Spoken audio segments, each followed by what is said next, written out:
Tara po, samahan nyo kami sa aming biyahe, Manila to New York to Puerto Rico.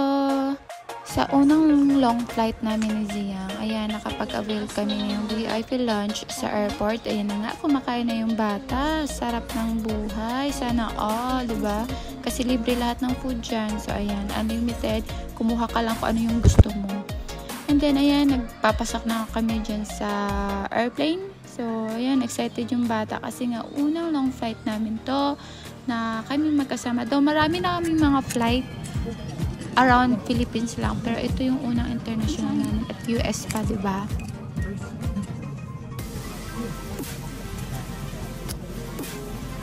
Yung unang experience pala namin, super smooth ng flight namin, as in walang kaalog-alog yung sasakyan. At ito yung first meal namin sa airplane. So, ang hiningi namin para kay Madam is yung juice. Syempre,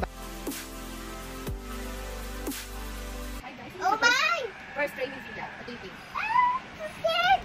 look, it's your first train. Somebody's here! What? I can see the airplane. Yeah. I got to leave at the same one time. Why is driving? Somebody's not here. No one's driving? Yeah. Wala. Yan din ang una niyang ride ng train at ang akala niya talaga walang nagdadrive kaya nag-worry na yung face niya dyan. Ayun na siya. So we're in the Terminal 5 na. We ride shuttle. And then... Dito lang ba? We ride shuttle for free and praying. Why are you praying? What? You have a good what? Okay. Time check is... What time? What time now?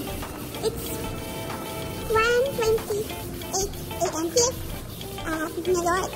What are you doing?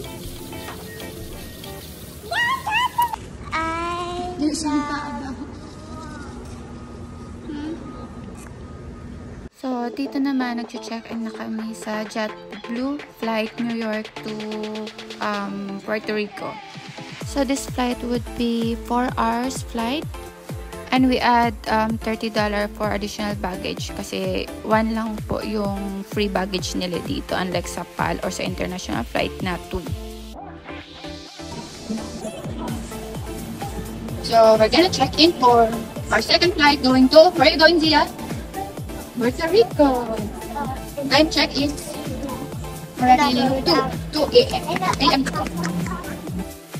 At ito yung unang experience ko bumili ng mga pagkain dollar. At ayun nga, nagulat talaga ako sa prices guys kasi nag-auto-convert siya sa peso and thinking na sa conversion ko, maabot siya ng 3,000 para lang sa snack na to, which is, ayun, napaisip ako, dollar is real talaga. Pero ayun, ko to sa airport na to at ang linis talaga and bayad na. So, ayan, after namin kumain, ayan, mag-check-in na kami. At ewan ko ba itong bata na to, nagbiyahe na kami ng 24 hours.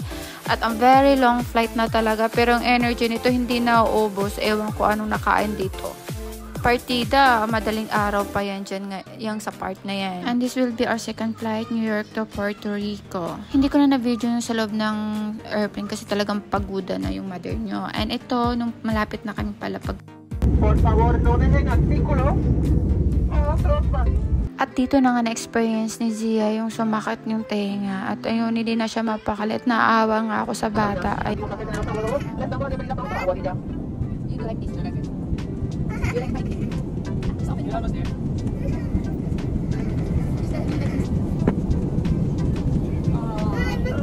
Do like this.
Ang init din.